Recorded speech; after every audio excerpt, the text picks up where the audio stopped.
प्राथमिकता रही स्वास्थ्यावस्था चिकित्सा कर एससीबी मेडिकल तीन जन को भर्ती कर पुओ जी रही सॉफ्टवेयर इंजीनियर सौम्य रंजन पंडा और बापा और माँ तीन जन बर्तमान एससीबी चिकित्सा होती सौम्य रंजन को बापा माँ उभय मेडिसिन विभाग आईसीयू चिकित्सित होती पुओ को वार्ड रे भर्ती कर सौम्य को वार्ड रे भर्ती कर चिकित्सा कर किंतु बापा माँ अवस्था भल ना जहाँ आम मेडिकल सूत्र आमको जहाँ खबर मिली किंतु घटनाटी अति दुखदायक घटना और गोटे परिवार तीन जन विष पी आत्महत्या उद्यम कर जहाँ घटना घटी पुलिस सूत्र आमको जहाँ खबर मिली पुओ सॉफ्टवेयर इंजीनियर भाव बेंगलोर रे काम करते सौम्य रंजन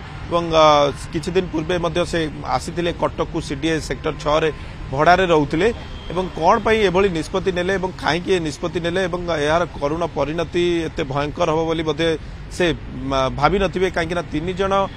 परिवार लोक बापा माँ पुओ तीन जन विष पीदेले विष पीकी मुर्मूष अवस्था स्थानीय लोक उद्धार करथिले